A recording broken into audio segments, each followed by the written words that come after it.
ప్రార్థనా విజయాలు మాట్లాడా. ఎంతమంది విన్నారు? ప్రార్థనా విజయాలు, దేవుడు చేసిన అద్భుతాలు ఒక 30 చిల్లర ఎపిసోడ్లు మాట్లాడా.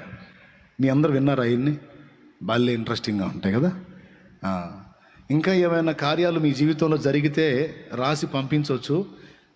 మంచివి బాగా ఉన్నాయి అనుకున్నాయన్నీ మాట్లాడతా, మళ్ళీ ఖాళీ చూసుకొని.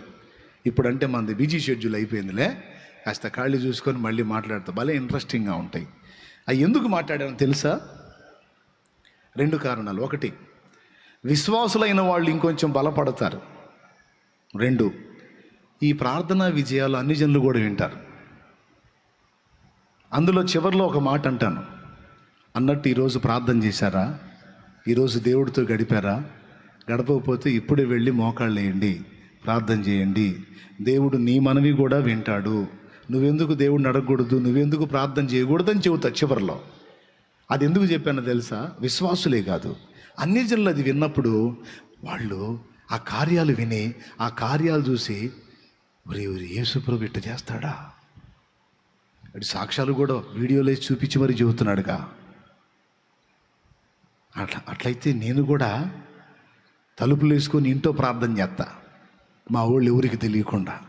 ఆ యేసుప్రభు ఒకవేళ నిజంగా ఉంటే నన్ను కూడా దర్శించి నాకు కూడా ఈ కార్యం చేస్తాడు కదా అనే అభిప్రాయమైన వాళ్ళలో ఏర్పడి, అది విని అది చూసి కనీసం రహస్యంగా నన్నాళ్ళు ప్రార్థన చేయటం మొదలు పెడితే తర్వాత కార్యక్రమం దేవుడు చూసుకుంటాడు.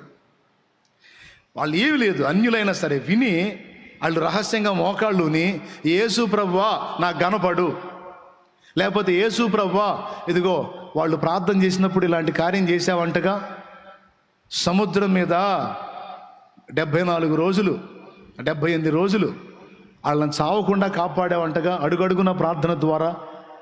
మరి నాకు నువ్వు అలాంటి కార్యాలు చేయగలవు, నాకు నమ్మబుద్ధి అవుతుంది ఆ విషయాలన్నీ. నేను కూడా నిన్ను నమ్ముతున్నాను ప్రభువా అని ఒక్క మొక్క అడిగారు అనుకో, ఇక దిగుతాడు రంగంలోకి. ఎవరు? యేసయ్య దిగుతాడు. స్తోత్రం. ఖచ్చితంగా దర్శిస్తాడు. అన్యజనులు అలాగ ఆశించాలి, అలాగ దేవుడిని అడగాలనే నేను వాయిస్ మాట్లాడి అప్లోడ్ చేశా. మీకు నచ్చిందా ప్రార్థనా విజయాలు? ఎంతమంది దాన్ని అంగీకరిస్తారండి? శుభ్రంగా అసలు మామూలుగా హాయిగా ఉంటుంది, వింటా ఉండొచ్చు. మళ్ళీ ఏర్పాటు చేద్దాం, మళ్ళీ పెడదామా ప్రార్థనా విజయాలు? పెడదాం. మీ జీవితాల్లో దేవుడు చేసిన కార్యాలు రాసి పంపించండి, మళ్ళీ ఖాళీ చూసుకొని మాట్లాడతా. కొన్ని ఉన్నాయి, కొన్ని రెడీ అయినాయి, ఇంకొన్ని చూసుకొని మాట్లాడతా వరుసగా. అన్ని జనులు కూడా పంపించవచ్చు. అందులో ఏ మతాన్ని తిట్టట్లా, ఏ దైవాన్ని తిట్టట్లా, యేసు ప్రభు ఏం చేశాడో అది చెబుతాం.